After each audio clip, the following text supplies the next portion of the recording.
हरिओम। हर हर महादेव। चतुर्थी को चंद्रमा दर्शन क्यों निषेध और विशेषतया भाद्रपद शुक्ल पक्ष की चतुर्थी को क्यों चंद्रमा विशेष निषेध बताया गया है, आज इस वीडियो के माध्यम से इसी विषय पर हम चर्चाएं करेंगे। मैं पंडित ज्योतिषाचार्य पंडित प्रमोद शास्त्री आपका स्वागत करता हूं आपके अपने इस यूट्यूब चैनल पर।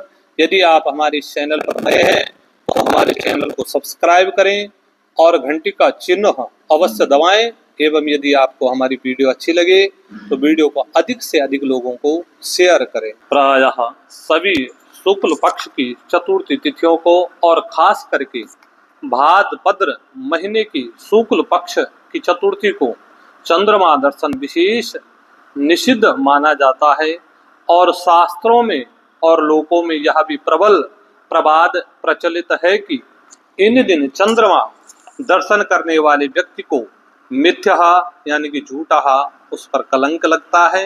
जब नारद जी ने एवं श्रीमन नारायण जी के परिकरण में श्री गणेश भगवान जी को प्रथम पूज्य स्थान प्राप्त हुआ तो परिणाम स्वरूप वे सब देवताओं में भगवान गणपति जी सभी देवताओं में जो है प्रथम अग्रज पूज्य हो गए। तब सभी देवताओं ने नतमस्तक होकर के भगवान गणपति जी की स्तुति की एवं भगवान गणेश जी को जो है सर्वप्रथम पूजा एवं पूजा आदि में सर्वप्रथम भगवान गणेश जी को स्थान प्रदान करने में सबकी सहमति प्राप्त हुई और सभी जो है भगवान गणेश जी की स्तुति करने लगे। स्तुति पाठकों में परम सुंदर चंद्रमा जी उपस्थित थे।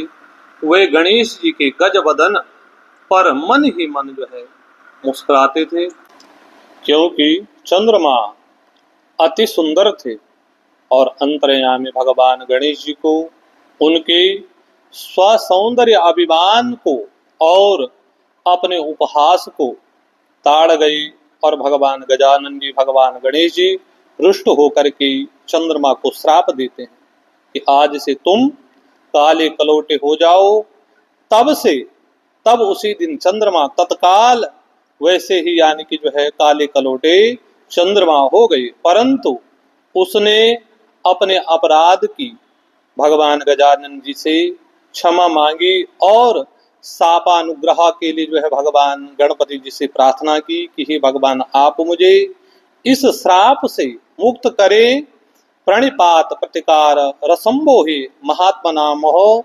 गणेश जी भगवान जी ने जो है संतुष्ट होकर के कहा कि आज से तुम सूर्य से क्रमशः यानी कि जो है सूर्य ग्रह से या सूर्य भगवान से आदित्य भगवान से प्रकाश पा करके महीने में एक दिन जा करके जो है पूर्ण हुआ करोगे, परंतु स्मरण रहे भविष्य में तुम्हारी भांति कोई प्राणी यदि अपने सौंदर्य का कोई भी अपने सौंदर्य पर इस प्रकार से अभिमान से दूसरों का उपहास करने का प्रमाद या साहस करेगा, ये तदर्थ हम आज का दिन तुम्हारे दंड का स्मारक दिन नियत करेंगे। यानी कि जो है चतुर्थी का दिन प्राणियों को यह स्मरण रहे भविष्य में कि कोई भी कभी भी किसी व्यक्ति को अपनी सौंदर्य का इस प्रकार से जो है उसको अभिमान न हो। इसलिए चतुर्थी का दिन जो है यह भी हम लोगों को प्रेरणा देता है कि कभी भी अपनी सौंदर्यता पर जो है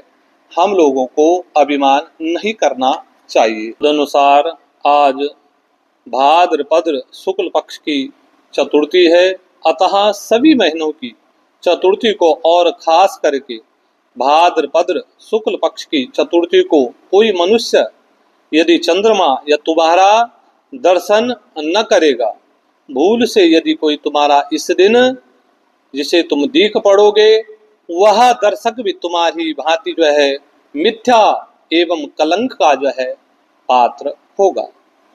आदि सृष्टि में जिस दिन चंद्रपिंड के तरदृश्य होने की घटना घटी उस दिन भाद्रपद शुक्ल पक्ष की चतुर्थी तिथि होना अनुमित है, क्योंकि भाद्रपद मास में सूर्य अपने स्वराशि पर गोचर करता है।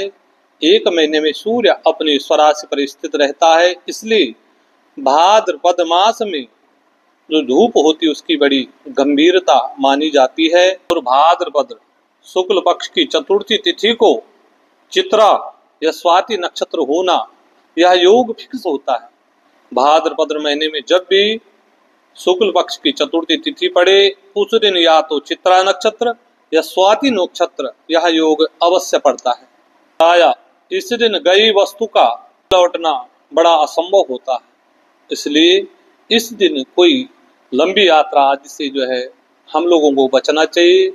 या किसी को आप जो है कोई जो है पैसे उधार में देते हैं या किसी भी प्रकार का कोई आप जो है आदान प्रदान उधार के स्वरूप में देते हैं, तो उससे हम लोगों को जो है भाद्रपद शुक्ल पक्ष की तिथि को जो है हम लोगों को बचना चाहिए। या इस दिन दक्षिण दिशा की यात्रा करने से जो है हम लोगों को बचना चाहिए।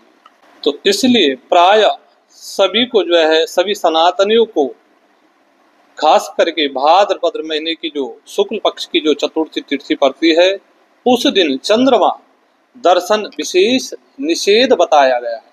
वैसे प्राय सभी 12 महीनों की जो 12 शुक्ल पक्ष की तिथि पड़ती है, उनमें हम लोगों को चंद्रमा का दर्शन करने से बचना चाहिए। और खास करके भाद्रपद महीने की जो शुक्ल पक्ष की चतुर्थी तिथि पड़ती है, इस दिन तो विशेष निषेध जो है चंद्रमा का दर्शन बताया गया है। आप किसी भी प्रकार का पूजा पाठ या कोई भी धार्मिक कृत्य धार्मिक कार्य आप षोडश संस्कार आदि आप करवाना चाहते हैं, तो आप हमसे आकर के संपर्क कर सकते हैं।